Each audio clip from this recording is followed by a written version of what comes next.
اسلام آباد کې یو بل ټیک ټاکر چا وشتي دا زما محترمو دا یاد ساتئ چې د مرګ هیڅ پته نه لګي د مرګ هیڅ پته نه لګي چا د پاره ګولۍ بهانه جوړ شي د چا د پاره اسکیډنټ بهانه جوړ شي چا د پاره بیماری بهانه جوړ شي مختلف بهانې هغه زما محترمو د انسان د مرګ د پاره جوړیږي او هغې سره چې کوم د انسان هغه د دنیا سره کنټیکټ او رابطه ختم شي او د هغې انتقال وشي زما محترمو یاد ساتئ خدای ناخواسته په دې حال کې چې دا په کم حال کې موږ او تاسو روان یو او دا څنګه انداز کې موږ او تاسو زندگی تیرو په داسې حال کې که موږ او تاسو الله له ورلو نو زما محترم خساره او لوی خفګان او لوی تاوان به وي او زموږ او تاسو دغه خفګان او بیا دغه واویلا او موږ او تاسو له هېڅ فایده نه راکوي قسم د الله په ذات باندې دا یاد ساتئ زما محترمو دغه ټیک ټاکرو ته ویم دغه نوجوانانو ته دغه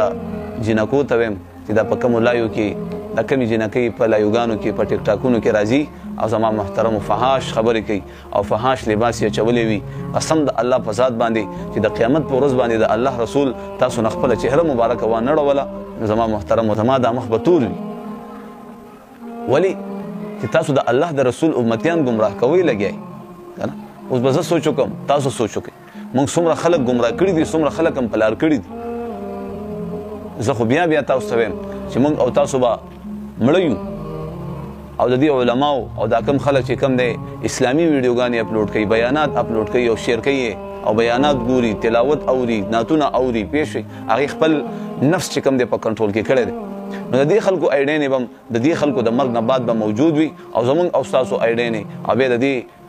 فاحش او ټیک ټاکرو هغه ویډیوګانې به چې کم دی هغه به په دې میډیا باندې په دې ټیک ټاکونو باندې په دې فیسبوک باندې به چلیږي او قسم د الله په ذات باندې د هغې سزا به په قبر کې زیاتېږي دا یاد ساتئ نو موږ او تاسو له پکار دي چې راواپس شو توبه وباسو زما محترم یو بزرګ په یو بازار کې ولاړ دی په سلګو سلګو جاړي چا ترې نه تپوس وکړو حضرت ولې جاړي وایي الله رب العزت فرمایي چې زما دا بندګان ما له راوله ما سره یې جوړه وکړه الله جوړې ته تیار دی لیکن د الله بندګان جوړې ته تیار نه دي هغې پیسو ګټلو کې اخته دي هغې چې کوم دی په خوښو خوراکونو کې په خوښو کپړو کې په د دنیا په خواهشاتو کې مبتلا دي دی چېرته الله طرف ته راځي دی د ټیک ټاکونو پیسو ګټلو خوند اخیستی دی د ټیک ټاک د لایو او دغه شان د پنشمنټونو او دغه ویوز او د لایکونو د خوښو کمنټونو د دې خوند یې اخیستی دی الله پاک اوازونه کوي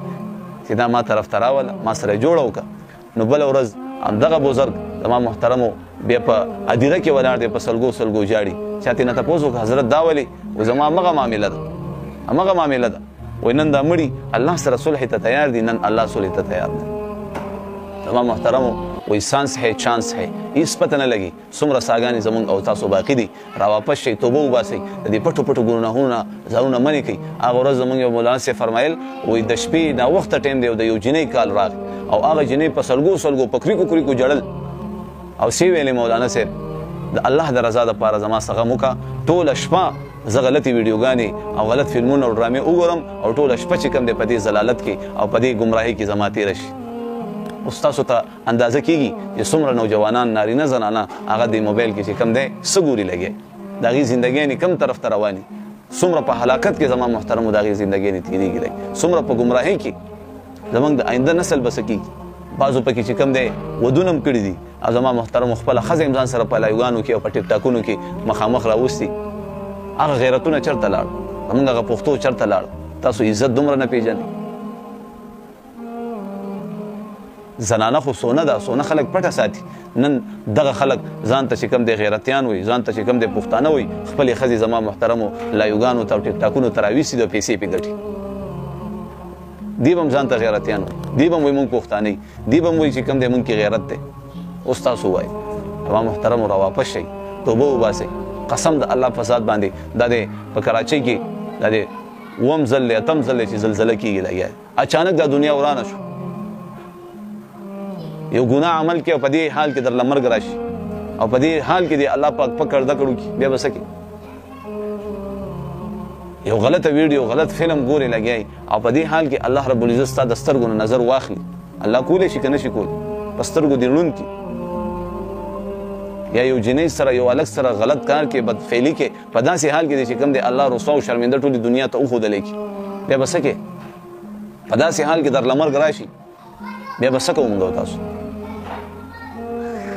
زما محترم درخواست کوم را واپس شئ. الله رب العزت فرمای حدیث قدسی دی لو بلغت ذنوبک عنان السما ثم استغفرتنی غفرت لك. اے بنده د ځمکې نه اسمانه پورې خلا تا د ګناه نه ډکه کړي یو ځل په اخلاص سره توبه وباسه. اے بنده آینده دپاره به بیا ګناه عمل نه کې، آینده دپاره به ما نه خفه کې، زه به تا ته ټول ګناهونه معاف